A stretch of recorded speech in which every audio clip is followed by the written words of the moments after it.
नमस्कार मित्रांनो, मी अनिकेत पाटील आशा अकॅडमी या आपल्या युट्यूब चॅनलमध्ये आपलं स्वागत करतो. बऱ्याच दिवसापासून विद्यार्थी एसटीआय मेन्सच्या स्ट्रॅटेजीबद्दल विचारत होते, पण माझा स्वतःचा वेळ जमत नसल्यामुळे प्रत्येकाला पर्सनल सांगता येणं काही शक्य होत नव्हतं. तर म्हटलं एक युट्यूब व्हिडिओ टाकू तुमच्यासाठी की पुढच्या 4.5 महिन्यामध्ये मेन्ससाठी काय अभ्यास केला पाहिजे, कोणते सोर्सेस वापरले पाहिजे, कोणत्या विषयाचा किती डीप अभ्यास केला पाहिजे आणि कोणत्या विषयातनं कुठून वाचलं पाहिजे यासंबंधी हा व्हिडिओ तयार करतोय मी.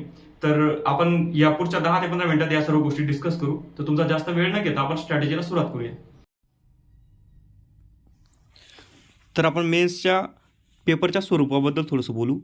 तुम्हाला सर्वांना माहितीच आहे की मेन्समध्ये 2 पेपर असतात. पहिल्या पेपरला आपण लँग्वेज म्हणतो आणि दुसऱ्या पेपरला आपण GS म्हणतो. तर पहिल्या पेपरमध्ये बघा 50 मार्क्स मराठीला, 50 क्वेश्चन मराठीचे, 30 क्वेश्चन इंग्लिशचे आणि 20 क्वेश्चन ऑदर सब्जेक्टचे असतात. तर या ऑदरमध्ये काय असतं, 5 क्वेश्चन आपल्याला RTI आणि लोकसेवा हक्क या 2 कायद्यांसंबंधी असतात. 5 क्वेश्चन आपले संगणकवर असतात आणि 10 क्वेश्चन आपले चालू घडामोडीवर असतात. इकडे पेपर 2मध्ये GSमध्ये इकॉनॉमिक्स 55 क्वेश्चन असतात आणि ऑदर सब्जेक्ट यामध्ये 15 क्वेश्चन्स मॅथ रिझनिंगचे, 10 क्वेश्चन पॉलिटीचे, 10 क्वेश्चन जॉग्रफीचे आणि 10 क्वेश्चन हिस्ट्रीचे असतात. तुम्ही जर व्यवस्थित बघितलं तर पेपर 2चा अभ्यास आपण प्रिलिममध्ये केलाच आहे. पेपर 2मध्ये एकसुद्धा नवीन विषय तुम्हाला मिळत नाही आहे. तर त्यामुळे पेपर 2 हा तुम्ही अगोदर सर्वांनी अभ्यास केलेला आहे. आणि पेपर 1मध्ये लँग्वेज हा टोटली नवीन पार्ट आपल्याला दिसतो आहे मेन्समध्ये. आणि तुम्हाला एक गोष्ट माहितीच असेल की पेपर 2चा अभ्यास तुम्ही सर्वांनी केला आहे, तो तुमचा चांगला आहे म्हणून तुम्ही मेन्सला बसलेत. तर पेपर 2मध्ये तुम्ही जास्त कॉम्पिटिशन करू शकत नाही. पेपर 2मध्ये एखाद्याला 65 असतील, एखाद्याला 63 असतील, एखाद्याला 62 असतील. तिकडे मार्क्समध्ये जास्त गॅप दिसणार नाही तुम्हाला. तुम्ही मागचे रिझल्ट व्यवस्थित बघा तर तुम्हाला समजेल की पेपर 2मध्ये कोणीच एकदम जास्त लीड केली नाही आहे. पण तुम्ही त्या प्रकारे जर पेपर 1ला बघितलं तर पेपर 1मध्ये एका मुलाला 85 मार्क्स पण असतात, तर एकाला 55सुद्धा असतात. म्हणजे इकडे 20-20, 30-30 मार्क्सचा डिफरन्स असतो. तर कंबाईनसाठी ग्रुप बी आणि ग्रुप सीसाठी मेन्स पास होण्यासाठी एकच आहे की तुम्ही पेपर 1वर चांगला फोकस ठेवला पाहिजे. आणि तो तुम्ही अगोदर केला पण नाही, तो तुमच्यासाठी नवीन आहे, तर तो तुमच्यासाठी चांगला चॅलेंज म्हणून येतो. तर त्यावर चांगला फोकस ठेवला पाहिजे. आपण प्रत्येक सब्जेक्टची व्यवस्थित स्ट्रॅटेजी बघू. पहिले आपण सोर्सेस बघू, कोणत्या विषयासाठी कोणते पुस्तकं वापरले पाहिजे. आता बघा सोर्सेसबद्दल बोलू आपण. मराठीसाठी 2 पुस्तकं वापरायची आहेत. एक मोरा वाळंबे आणि दुसरं यशोदीप प्रकाशन. बघा मोरा वाळंबे एकदम मोर दॅन सफिशियंट पुस्तक होतं. त्यामध्ये 50पैकी जवळपास 45 क्वेश्चन आपले कव्हर होऊन जातात. पण 4-5 क्वेश्चन मागच्या 2-3 वर्षामध्ये तुम्ही बघितले तर 4-5 क्वेश्चन मोरा वाळंबीमध्ये कव्हर होत नाही, ते बाहेर जात आहेत. आणि मी जसं तुम्हाला सांगितलं की कॉम्पिटिशन इतकी जबरदस्त आहे तर आपण एकसुद्धा मार्क्स निग्लेक्ट करू शकत नाही. तर मोरा वाळंबे आणि त्यासोबत ॲडिशन म्हणून तुम्ही यशोदीप प्रकाशनाचं, प्रमोद राजपूत सरांचं पुस्तक वापरू शकतात. त्यामध्ये तुम्हाला जे 4-5 मार्कावरती वाळंबीमध्ये भेटत नाही ते तुमचे तिथे कव्हर होऊन जातील. आणि आपण एक पण मार्कला असं निग्लेक्ट करता कामा नये. त्यामुळे दोघी पुस्तक वापरा. आपल्याकडे वेळ भरपूर आहे, 4.5 महिने, त्यामध्ये दोघी कव्हर होऊन जातात. आणि सर्वच गोष्टी काही नवीन मिळत नाही. मोजून 5 ते 10% गोष्टी नवीन मिळतात, त्या आपण एका पुस्तकात लिहून घ्यायचं आणि एक पुस्तक स्टँडर्ड राहू द्यायचं. दुसरं इंग्लिशसाठी बघा अनिकेत पाटील, म्हणजे स्वतः माझंच पुस्तक आहे. आता बघा स्वतःच्याच पुस्तकाचं काही जास्त सांगण्यामध्ये मजा नाही, ते बरोबर पण वाटत नाही. पण बघा मी स्वतः विद्यार्थी पण आहे आणि मी स्वतः 3-4 वर्ष इंग्लिश मराठीचा क्लास पण घेतला आहे. मग त्यामध्ये विद्यार्थ्यांना जेवढ्या अडचणी येतात इंग्लिशचा अभ्यास करताना, त्या सर्व अडचणींना समोर ठेवून मी ते पुस्तक लिहिलं आहे. त्यामुळे मला अपेक्षा आहे की ते तुम्हाला नक्कीच फायद्याचं ठरेल. ज्यांना मराठी माध्यमातून अभ्यास करायचा आहे, म्हणजे ज्यांना इंग्लिशचे नियम इंग्लिशमध्ये समजत नाही, ज्यांना मराठीमध्ये नियम पाहिजे असतात, मराठीमध्ये स्पष्टीकरण पाहिजे असतं, त्यांच्यासाठी ते पुस्तक एकदम चांगलं आहे. ज्यांचं इंग्लिश चांगलं आहे एकदम, ज्यांना इंग्लिश टू इंग्लिश लँग्वेज समजते, त्यांनी पालनसुरीचं पुस्तक वापरलं पाहिजे. इंग्लिश माध्यमातलं जबरदस्त पुस्तक आहे, ते वापरलं तरी काही अडचण नाही. दुसरं इकॉनॉमिक्ससाठी आपल्याकडे पूर्ण मार्केटमध्ये 2च पुस्तकं अवेलेबल आहे चांगले. एक कोळंबे सरांचं आणि देसले सरांचं, आणि ते दोघी पुस्तकं सफिशियंट होऊन जातात. तिसरं काही नवीन करण्याची गरज नाही आहे. जे 2 कायदे मी तुम्हाला सांगितले, बघा RTI आणि एक लोकसेवा हक्क कायदा, यासाठी बेअर ॲक्ट तुम्ही वाचले पाहिजे. बेअर ॲक्ट म्हणजे जे आपले सरकारने जे आपलं प्रकाशित करतं ते ॲक्ट, त्यामध्ये तुमचे 5पैकी 5 मार्क्स मिळून जातात आपल्याला. दुसरे पुस्तक वाचण्यापेक्षा स्वतःचे डायरेक्ट आयोगाचे ऑथेंटिक ॲक्ट वाचलेले कधीही चांगलं असतं. आणि जे उरलेले ऑदर सब्जेक्ट आहेत, पॉलिटी, जॉग्राफी, हिस्ट्री, यासाठी नवीन वाचण्यामध्ये मला काही वाटत नाही की काही तथ्य आहे, कारण ते तुम्ही अगोदर चांगले वाचले आहेत. आणि आता ते नवीन करणार तर तुम्हाला जो लँग्वेजला वेळ द्यायचा आहे इम्पॉर्टंट, तो तुमचा चालला जाईल. त्यामुळे त्या पुस्तकांसाठी जे तुम्ही अगोदर प्रिलिम्सला वाचलं आहे तेच तुम्ही वाचलं पाहिजे. नवीन करण्याच्या याच्यात भांडणमध्ये काही पडायला नको माझ्या मते. बघू आपण पुढे आता. हे पुस्तक आहे डाव्या साईडचं यशोदीप प्रकाशनाचं, प्रमोद राजपूत सरांचं, आणि दुसरं उजव्या साईडचं इंग्लिश ग्रामरचं माझं पुस्तक आहे. हे पुस्तक उद्या पुण्यामध्ये अवेलेबल होईल इंग्लिशचं. मराठीचं आजच अवेलेबल आहे पुण्यामध्ये. तर दोघी पुस्तकं तुम्ही घेऊ शकतात. जर तुम्हाला चांगलं वाटलं आणि त्याचा फायदा झाला तर मित्रांसोबत शेअर करा. आपण लँग्वेजच्या स्ट्रॅटेजीबद्दल थोडंसं बोलू आता. बघा, लँग्वेजमध्ये 2 पार्ट असतात, एक व्याकरण आणि एक व्होकॅब्युलरी. तर आपण पहिले व्याकरणचं सांगतो मी तुम्हाला. व्याकरणमध्ये मराठीचं मोरा वाळंबे आणि यशोदीप प्रकाशन हे पुस्तक वापरायचं आहे. अभ्यास कसा करायचा ते सांगतो मी तुम्हाला व्याकरणाचा. सर्वात पहिले एक चॅप्टर घ्यायचं कोणतंही. जसं समजा तुम्हाला मी उदाहरण सांगतो, तुम्ही नाम चॅप्टर वाचलं, तर नाम चॅप्टर वाचलं तर त्यावरचे लगेच आयोगाने विचारलेले प्रिव्हियस इयर क्वेश्चन्स घ्यायचे तुम्हाला. प्रिव्हियस इयर क्वेश्चनसाठी तुम्ही कोणतंही एक मागच्या वर्षात म्हणजे जे ॲनालिसिसचे पुस्तकं दिले आले आहेत मार्केटमध्ये, त्यांच्यापैकी कोणतंही एक पुस्तक तुम्ही वापरू शकता, ज्यामध्ये मराठी आणि इंग्रजीचे 1984 पासूनचे प्रश्न दिलेत ते सर्व प्रश्न तुम्हाला वाचायचे. कोणतंही एक प्रिव्हियस इयर क्वेश्चनचं पुस्तक घेऊन घ्या. अभ्यास कसा करायचा बघा, पुस्तक घेतलं, त्यातलं तुम्ही एक चॅप्टर वाचलं, समजा तुम्ही नाम चॅप्टर वाचलं, त्यावरच्या आयोगाने आलेले सर्व प्रश्न वाचून घ्यायचे, बरोबर. आणि ज्या गोष्टी तुम्हाला 2-4 गोष्टी नवीन मिळत आहे पुस्तकाच्या बाहेरच्या, ज्या आयोगाने विचारल्या आहेत, त्या सर्व 2-3 नियम किंवा 2-3 उदाहरणं ते पुस्तकामध्ये लिहून घ्यायचे. म्हणजे पुढच्या वेळेस जेव्हा तुम्ही रिव्हिजन करणार तेव्हा तुम्हाला परत ते प्रिव्हियस इयर क्वेश्चनचं पुस्तक वाचण्याची गरज पडणार नाही. त्यातल्या एक्स्ट्रा गोष्टी तुम्ही पुस्तकात लिहून घेतल्या पाहिजे किंवा नोट्समध्ये लिहून घेतल्या पाहिजे. आता एक महत्त्वाची गोष्ट मी तुम्हाला सांगतो बघा, जसं प्रिलिमला असतं, प्रिलिमला सिलेबस वेल डिफाईन नसतो, त्यामुळे प्रश्न तुम्हाला बाहेरचे वाटतात, पुस्तकाच्या किंवा आवाकाच्या बाहेरचे दिसतात. तसं मेन्सचं कधीच होणार नाही. मेन्सचे प्रश्न हे 100% सिलेबसला धरून असतात, सिलेबस ओरिएंटेड प्रश्न असतात. आणि आजपर्यंत आयोगाने जेवढे प्रश्न विचारले ते सिलेबसला धरूनच विचारले आहेत. त्यामुळे तुम्हाला ते मागचे प्रश्न एकदम महत्त्वाचे आहेत. तुम्ही मेन्समध्ये मागच्या प्रश्नांना सोडू शकत नाही. तुम्हाला मागच्या प्रश्नांना धरूनच तुम्हाला अभ्यास करायचा आहे. त्यामुळे तुमच्यासोबत मागच्या मेन्सच्या ॲनालिसिसचे पुस्तक पाहिजेच. कोणतंही एक पुस्तक तुमच्याकडे पाहिजेच ज्याच्यात मागचे क्वेश्चन दिले तुमच्यासोबत. तर व्याकरणचं तुम्हाला समजलं असेल, चॅप्टर वाचायचं, त्यावरचे आयोगाचे प्रश्न वाचायचे, आणि आयोगाच्या प्रश्नामध्ये जे एक्स्ट्रा आहे ते तुम्ही नोट्समध्ये लिहून घ्यायचं. आता व्होकॅब्युलरी बघा. आता तुम्ही जर मराठीचे व्होकॅब्युलरीची पुस्तकं बघितली तर मार्केटमध्ये 15 ते 20 पुस्तकं तुम्हाला दिसतात मराठीच्या व्होकॅब्युलरीचे.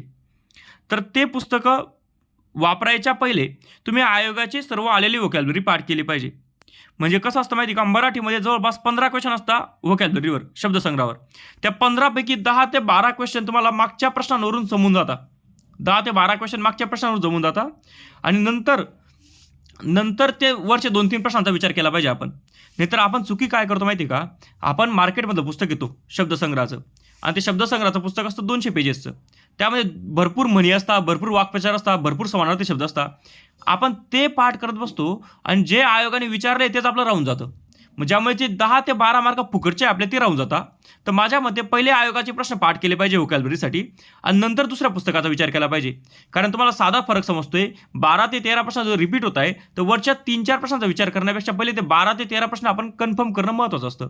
तर शब्दसंग्रहासाठी स्ट्रिक्टली तुम्ही पहिले आयोगाचे प्रश्न पाठ केले पाहिजे, आणि नंतर जे तुम्हाला मी पुस्तक सांगतो बघा, शब्दरत्न मोरा वाळंबे सरांचं, ते एक पुस्तक तुम्ही रेफर केलं पाहिजे. पण पहिले आयोगाचे प्रश्न पाठ केले पाहिजे.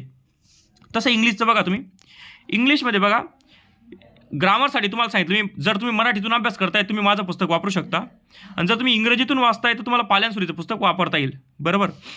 त्याचं पण सेम करायचं आहे. तुम्ही एक चॅप्टर वाचलं, लगेच त्यावरच्या आयोगाचे प्रश्न सोडवायचे.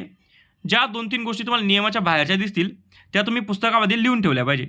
पण जनरली मी पुस्तक लिहिताना आयोगाच्या प्रश्नासमोरच ठेवून लिहिलं आहे, त्यामुळे तुम्हाला असं नवीन काही जास्त सापडणार नाही नियम. पण तरी 2-4 गोष्टी तुम्हाला एक्स्ट्रा सापडतील निरीक्षणातून, किंवा उदाहरणं सापडतील 2-4, ते उदाहरण पुस्तकामध्ये लिहून घ्या. म्हणजे नंतर परत तुम्हाला क्वेश्चन वाचण्याची गरज पडणार नाही. व्होकॅब्युलरीसाठी तीच स्ट्रॅटेजी ठेवली पाहिजे. पहिले आयोगाची पूर्ण व्होकॅब्युलरी वाचायची, पाठ करायची, आणि त्यानंतर माझ्या पुस्तकातनं तुम्ही व्होकॅब्युलरी करू शकता. त्यामध्ये जवळपास सर्व पुस्तकांमधल्या ज्या आयोगाने विचारले व्होकॅब्युलरी त्यासहित नवीन ज्या विचारू शकता आयोग, त्या सर्व व्होकॅब्युलरी मी टाकून ठेवलं आहे.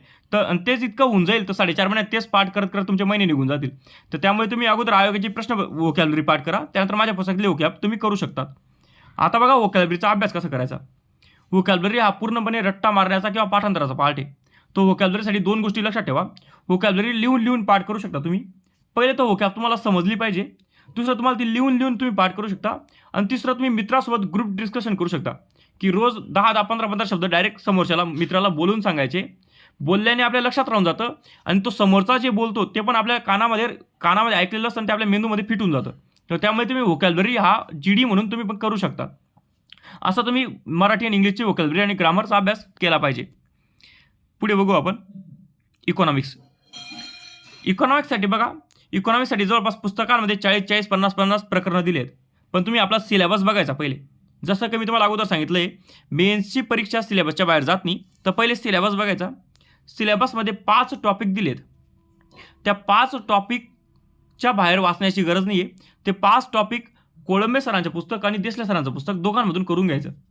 दोघांच्या नोट्स काढा किंवा तुम्ही जे एक पुस्तक अगोदर वाचलंय ते रेफरन्स म्हणून बेसिक ठेवा आणि दुसऱ्या पुस्तकाच्या नोट्स काढा. म्हणजे जेणेकरून पेपरच्या अगोदर तुम्हाला दोघी पुस्तकांची रिव्हिजन करण्याची गरज पडणार नाही. रिव्हिजन करताना जास्त वाचण्याची गरज पडायला नको अशी काळजी राहू द्या. पेपरच्या अगोदर जास्त वाचण्यापेक्षा ती शॉर्ट मटेरियल पाहिजे आपल्याकडे रेडी. त्यामुळे दोघांच्या पुस्तकातल्या त्या 5 टॉपिकच्या नोट्स काढून घ्या किंवा एक पुस्तक रेफरन्सला ठेवा आणि दुसऱ्या पुस्तकाच्या नोट्स काढून घ्या. असा तुम्ही त्या 5 टॉपिकचा सिलेबसचा अभ्यास केला पाहिजे. दुसरं, इकॉनॉमिक्सचे प्रश्न डायरेक्ट पुस्तकातले राहत नाही, लक्षात राहू द्या. इकॉनॉमिक्सचे प्रश्न डायरेक्ट पुस्तकातले राहत नाही. त्यामुळे तुम्हाला त्यात करंटचा अँगल द्यावा लागतो त्यासाठी. तर करंटसाठी ज्या त्या 5 टॉपिक संबंधी योजना चालू झाल्या आहे त्या योजना तुम्हाला इकॉनॉमिक सर्व्हे ऑफ इंडिया आणि इकॉनॉमिक सर्व्हे ऑफ महाराष्ट्र दोघांमधून कव्हर करायचे आहेत. पूर्ण इकॉनॉमिक सर्व्हे वाचायची गरज नाही आहे. त्यातले फक्त ते 5 सिलेबसचे टॉपिक त्यासंबंधी ज्या नवीन योजना केल्या आहे सरकारने चालू तेवढ्यांचे नोट्स काढायची तुम्हाला.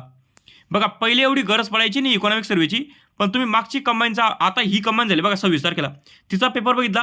त्यात 2 ते 3 प्रश्न इकॉनॉमिक सर्व्हेमधले होते आणि एक बजेटमधला होता. आता काल एक ASOचा पेपर झाला आहे बघा डिपार्टमेंटचा, त्यामध्ये सुद्धा इकॉनॉमिक सर्व्हेमधले प्रश्न आलेत. म्हणजे आयोग आपलं इकॉनॉमिक सर्व्हेवर लक्ष देत आहे, तर आपण सुद्धा त्याच्याकडे लक्ष दिलं पाहिजे. तर ते 2 पुस्तकं कोळंबे सर आणि देसले सर आणि इकॉनॉमिक सर्व्हे एवढं तुम्हाला वापरायचं आहे. आता तिसरा पॉईंट बघा, इकॉनॉमिक्सचं कसं असतं माहिती का, इकॉनॉमिक्सचे 55 क्वेश्चन असताना त्यापैकी 10 ते 15 question as it is repeat असतं आयोगाचे. मग ते रिपीट कुठे असतं माहिती का, राज्यसेवा मेन्सचे जे GS4मध्ये इकॉनॉमिक्स आहे ते आणि जे STI मेन्सचे पेपर झाले 2012 पासूनचे. तर जर तुम्ही हे प्रश्न व्यवस्थित वाचले, प्रश्नपत्रिका वाचण्यापेक्षा माझं असं मत आहे पाठ केल्या, तर त्यामधले 10 ते 15 क्वेश्चन डायरेक्ट रिपीट दिसतील तुम्हाला. म्हणजे 55 पैकी 15 मार्क्स तुमचे त्याच्यामध्ये कव्हर होऊन जातात. तर त्यामुळे तुम्हाला आयोगाचे प्रश्न इकॉनॉमिक्सचे सर्व पाठ करायचे आहेत. म्हणजे तुम्ही ह्या वर्षाचा प्रिलिमचा पेपर बघितला इकॉनॉमिक्सचा, तर त्यातले 3 क्वेश्चन जवळपास तुमचे रिपीट असतील, 3 ते 4 क्वेश्चन. तसंच असतं STIसाठी मेन्ससाठी इकॉनॉमिक्सचे 15 क्वेश्चन जवळपास रिपीट असतात 55 पैकी.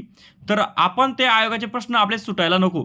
त्यामुळे 2012 पासूनचे 22 पर्यंतचे 10 वर्षात राज्यसेवा मेन्सला जेवढे प्रश्न झाले GS4मध्ये आणि STI मेन्सला जेवढे आले प्रश्न इकॉनॉमिक्सचे ते तुमचे पाठच केले पाहिजे. तुम्हाला इतकंच करायचं आहे इकॉनॉमिक्ससाठी, एक्स्ट्रा करण्याची काही गरज नाही.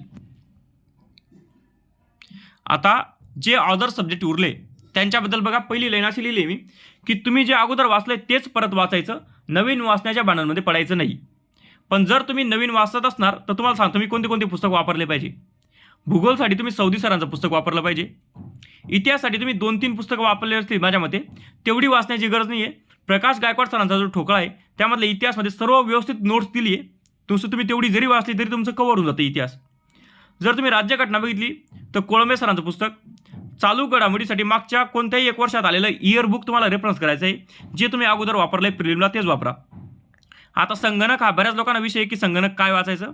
तर बघा, GS4मध्ये राज्यसेवा मेन्सला कोळंबे सरांचं विज्ञान आणि तंत्रज्ञानचं जे पुस्तक आहे त्यामध्ये एक प्रकरण संगणकवर आहे. तर जर तुम्ही ते संगणक प्रकरण केलं, ते किती असेल 30-40 पेजेसचं, तर ते तुम्ही संगणक प्रकरण केलं तर तुमचे 5 पैकी कमीत कमी 3 मार्क्स कव्हर होऊन जातात. तर तुम्ही ते कोळंबे सरांच्या पुस्तकातलं तंत्रज्ञान पुस्तकातलं संगणक हे प्रकरण वाचलं पाहिजे. आणि माझ्या मते नवीन वाचण्यापेक्षा अगोदर वाचलेलं कधीही चांगलं. बाकी रेफरन्ससाठी इतकं तुम्ही केलं पाहिजे. आता बघा, हे जे सब्जेक्ट आहेत यांना तुम्ही पूर्ण वेळ देऊ शकत नाही नंतर. त्यामुळे मध्ये एखादा महिना काढायचा, त्यामध्ये या सर्व सब्जेक्टच्या नोट्स काढायच्या. इतिहासची नोट्स काढायची गरज नाही आहे, कारण ठोकळ्यामध्ये ऑलरेडी नोट्सच दिली आहे. या बाकी सब्जेक्टची नोट्स काढा आणि त्या नोट्स तुम्ही शेवटी वाचल्या पाहिजे. कारण पेपरच्या अगोदर तुम्हाला इतकी पुस्तकं शक्य होत नाही 45 मार्क्ससाठी. तर तुम्ही त्या नोट्स अगोदर काढून ठेवल्या पाहिजे असं मला वाटतं. आता आपण पुढच्या 4.5 महिन्याची मंथ वाईज स्ट्रॅटेजी कशी ठेवली पाहिजे ते मी तुम्हाला सांगतो. बघू आपण. बघा, पहिले मार्चमध्ये ह्या महिन्यामध्ये 20 दिवस आपल्याकडे शिल्लक आहे. यामध्ये तुम्ही मराठी आणि इंग्लिशचं व्याकरण करू शकता. व्याकरण इतकं पण अवघड नाही बघा. मेन चॅलेंज असतो व्होकॅब्युलरीचा. व्होकॅब्युलरीला पाठ करावं लागतं परत परत. व्याकरण एवढं अवघड नाही. व्याकरण एकदा तुम्हाला समजलं तर तुम्हाला ते नवीन पाठ करण्याची गरज नाही. तर त्यामुळे या 20 दिवसामध्ये तुमचं ग्रामर होऊ शकतं. बघा दिवसामध्ये तुम्ही जवळपास मला असं वाटतं 6 ते 7 तास तुम्ही लँग्वेजला दिले पाहिजे. त्या 6 ते 7 मध्ये बघा तुम्ही समजा तुम्ही 1.5 तास मराठीचं ग्रामर वाचलं, त्यानंतर अर्धा तास तुम्ही मराठीचं आयोगाचे प्रश्न वाचले, म्हणजे 2 तास तुम्ही मराठीचं केला. सेम 2 तास तुम्ही इंग्लिश केलं की 1.5 तास तुम्ही ग्रामर वाचलं चॅप्टर आणि अर्धा तास तुम्ही काय केलं आयोगाचे प्रश्न बघितले, म्हणजे तुमचे 4 तास गेले. त्यानंतर 1.5 तास तुम्ही आयोगाची वोकॅब केली पाहिजे मराठीची आणि 1.5 तास इंग्लिशची वोकॅब केली पाहिजे आयोगाची. म्हणजे तुम्ही जवळपास 7 तास तुम्ही लँग्वेजला टाईम दिला पाहिजे. ह्या महिन्यामध्ये तुम्ही काय केलं पाहिजे माहिती का, मराठी आणि इंग्लिशचं ग्रामर केलं पाहिजे आणि आयोगाची सर्व वोकॅब पाठ केली पाहिजे. एवढं पण काही विशेष अवघड काम नाही ते. 20 दिवसामध्ये आयोगाचे सर्व वोकॅब व्यवस्थित वाचून होऊन जाते. आणि दुसरं इकॉनॉमिक्सचं काय केलं पाहिजे या महिन्यामध्ये, इकॉनॉमिक्सचे कमीत कमी मागचे सर्व प्रश्न वाचले पाहिजे. कारण देसले सरांचं आणि कोळंबे सरांचं पुस्तक तुम्ही अगोदर वाचलंय, तुम्हाला ते काय नवीन वाटणार नाही, पण तुम्हाला आयोगाचे प्रश्न नवीन दिसतील.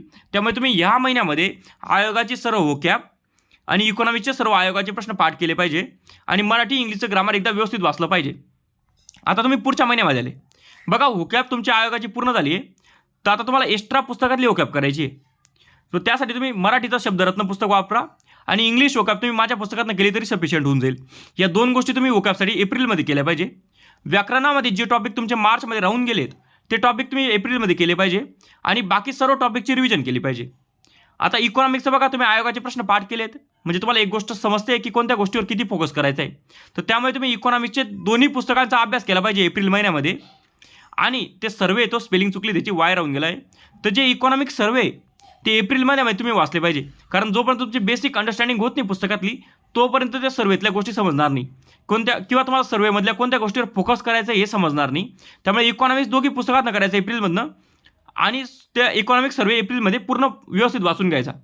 म्हणजे मार्च आणि एप्रिल या 2 महिन्यामध्ये तुमच्या आयोगाचे सर्व प्रश्न आणि व्याकरण आणि इकॉनॉमिक्सचा पूर्ण अभ्यास होऊन गेला आहे. बरोबर. आता एक गोष्ट लक्षात राहू द्या, त्यानंतर तुम्हाला काय करायचं, प्रॅक्टिस करायची. मग मेमध्ये तुम्हाला काय करायचं माहिती का, वरती जेवढं वाचलं आहे त्या सर्वांची रिव्हिजन करायची आहे आणि जे उरलेले सब्जेक्ट आहे जसं जॉग्राफी पॉलिटी वगैरे यांच्या नोट्स काढून घ्यायच्या आहे. आणि मेपासून तुम्हाला तुमचा अभ्यास संपून गेला आहे, म्हणजे जवळपास होऊनच गेला आहे. मेपासून तुम्हाला टेस्ट सिरीजची प्रॅक्टिस करायची आहे आणि दुसरं पाल्यांसुरीमध्ये जे मागे प्रॅक्टिस MCQ दिले इंग्लिशचे ते सोडवायचे आणि मोरावाळिंबेचे जे मराठीचे त्यांनी प्रॅक्टिस सेट दिला तो सोडवायचा आहे. म्हणजे मेपर्यंत तुमचा अभ्यास संपून गेला आहे. मेपासून तुम्हाला टेस्ट सिरीज रिव्हिजन आणि जितकी प्रॅक्टिस करता येईल तेवढी प्रॅक्टिस करायची आहे. मग मे जून आणि जुलैला समजा 9 तारखेला पेपर आहे, तर या 2-2.5 महिन्यामध्ये तुमचा अभ्यास तुम्हाला नवीन करण्याची गरज नाही आहे, तुम्हाला सर्व गोष्टींची रिव्हिजन करायची. तर ती रिव्हिजन तुम्ही त्या वेळेसच्या अभ्यासानुसार ठरवली पाहिजे की तुम्हाला जर वाटतंय की मराठीचा माझा हा टॉपिक राहून गेला शब्दसिद्धी तर त्याची रिव्हिजन जास्त केली पाहिजे, किंवा इंग्लिशचं तुम्हाला असं वाटतं की सेंटेन्स चॅप्टर किंवा क्लॉजेस चॅप्टर राहून गेलं आहे त्याची रिव्हिजन जास्त करायची आहे. रिव्हिजन कशी करायची हे आपण त्यावेळेस ठरवलं पाहिजे, तुम्ही आताच ते ठरवू शकत नाही. मग या पहिल्या 2 महिन्यामध्ये पूर्ण अभ्यास करण्याचा प्रयत्न करा, पूर्ण रिव्हिजन करण्याचा प्रयत्न करा, पूर्ण अभ्यास करायचा प्रयत्न करा. आणि मेमध्ये पूर्णपणे पासून पुढे पूर्णपणे तुम्हाला रिव्हिजन आणि प्रॅक्टिस करायची आहे. टेस्ट सिरीज तुम्हाला लावायची आहे मराठी इंग्लिशसाठी. कारण कसं आहे, मराठी इंग्लिशमध्ये 2 पॅसेज असतात, तुम्हाला अजिबात वेळ पुरत नाही, तर तो 1 तासामध्ये पेपर कव्हर होत नाही. त्यासाठी मला भरपूर प्रॅक्टिस करावं लागते, त्यासाठी तुम्हाला टेस्ट सिरीज लावायचीच आहे. तर मे नंतर तुम्हाला टेस्ट सिरीज कंटिन्यू सोडवायची आहे 3 महिने. तर तुम्ही असा तुमचा मंथ वाईज स्ट्रॅटेजी ठेवली पाहिजे. तुम्हाला मी सोर्सेस कोणत्या पुस्तकातनं कोणती स्ट्रॅटेजी कोणते प्रॅक्टिस करायची ते सांगितलं आहे आणि कसा तुम्ही पुढचे 3 महिने तुमची स्ट्रॅटेजी ठेवू शकता हे तुम्हाला मी एक जनरल सर्वांसाठी सांगितलं आहे. बाकी तुम्ही तुमच्या कॅपॅबिलिटीप्रमाणे तुमचे प्लस पॉईंट निगेटिव्ह पॉईंट यांचा विचार करून स्वतःची स्ट्रॅटेजी ठरवा. स्ट्रॅटेजी ठरवताना घाई करायची नाही, आरामात स्ट्रॅटेजी ठरवायची आणि ती स्ट्रॅटेजी पूर्ण 3-4 महिने फॉलो करायची. नाही तर आपण घाईमध्ये एखादी अशी स्ट्रॅटेजी ठरवतो जी आपल्याला शक्य नाही आणि ती प्रत्येक 2-2 दिवसाला बदलवत असतो. तर तसं करण्यामध्ये मजा नाही आहे. प्लॅनिंग व्यवस्थित करा, आरामात करा आणि पूर्ण 4 महिने त्यावर फोकस राहू द्या. तुम्हाला येणाऱ्या पुढच्या परीक्षेसाठी सर्वांना बेस्ट ऑफ लक. धन्यवाद.